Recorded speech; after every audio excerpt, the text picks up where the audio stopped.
Hi, I'm Dr. Krista Kurlinkus, practicing grant writing consultant and creator of Grant Writing Made Easy, a comprehensive online grant writing course.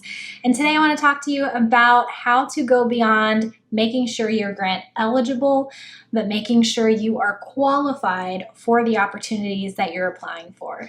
Determining your eligibility for a particular grant means making sure that you're within the designated geographic location and scope, that you're the type of grant applicant the funding is designed for, that you are seeking the type of funding the grant provides, and that your work is in the area of interest the grant maker wants to fund.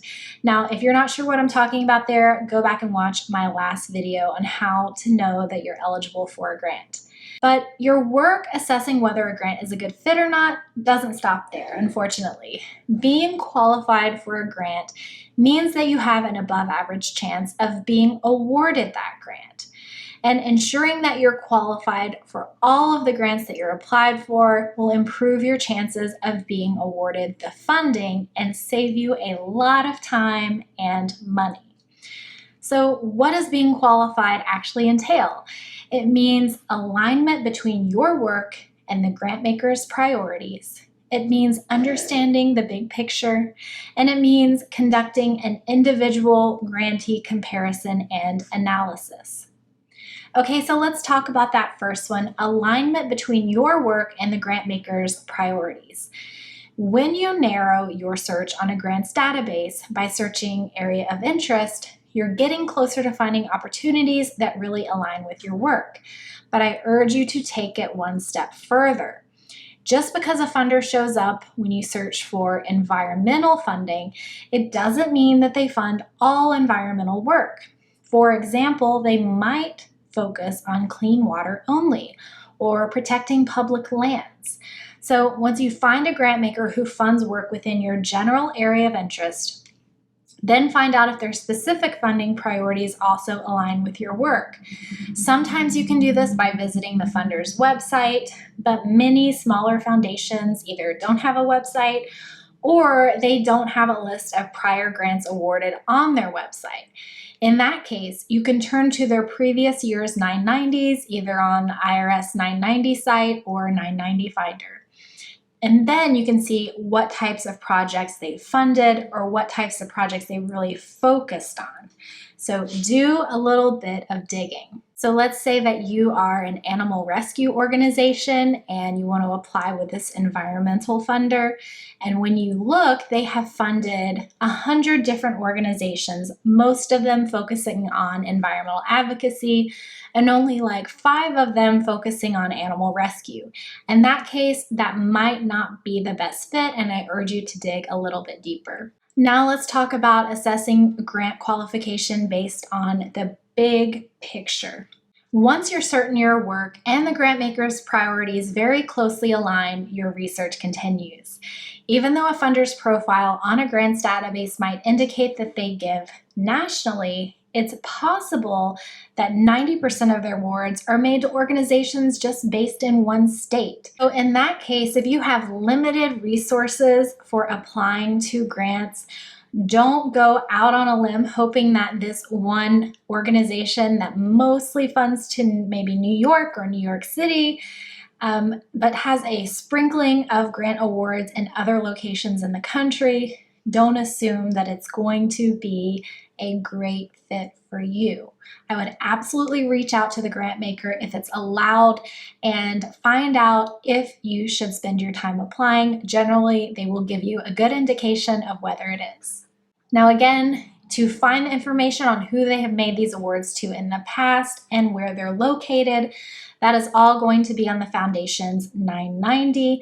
They will have both the organization's name and where they're located, city and state there as well. Now let's talk about really digging deep into the research and conducting an individual grantee comparison and analysis. For the absolute best chance of being awarded funding, I suggest doing a thorough analysis of how similar your organization is to other organizations that grant maker has recently funded. So things that you're going to look at on their 990, you're going to find a few organizations that are similar to yours in terms of area of interest and maybe even geographic location. If it's a funder that goes nationwide, look for ones that have both. Then you're going to go to that organization's website and look at their annual budget, how long they've been in operation, how well known they are, how successful they seem to be. If they have any annual reports, look at those, look at major accomplishments, awards given, not grant awards, but recognition. Some of this you can find on their own 990s, for example, their annual budget. And all of the other more detailed stuff you're going to find on annual reports or just on their website or press releases. You don't have to do this in-depth analysis for every single organization. Like I said, pick 3 to 5 and do some comparisons at this level of detail to see how you stack up next to those past awardees. Okay, so what's next? I recommend that no matter what size your organization is, you have a list of 20 to 30 grant opportunities that are a good fit and you are qualified for. So I recommend that you have all of those both on a spreadsheet or any type of grant management system that you're working with, and you have it integrated with your calendar or project management system depending upon what you use, and that you keep track of upcoming LOI due dates, grant due dates, award announcement dates, and you even break down the writing process into mini due dates that are internal to your team.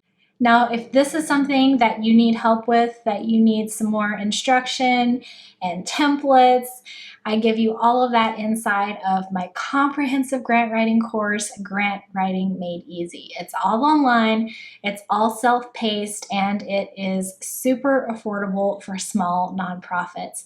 I encourage you to look into it a little bit more if this is resonating with you and if you recognize that you need to work on making sure you're really qualified for the grant opportunities that you're applying for or plan to apply for. We have an entire module just on this. So searching for grants, assessing them, and getting prepared to apply for those grant opportunities.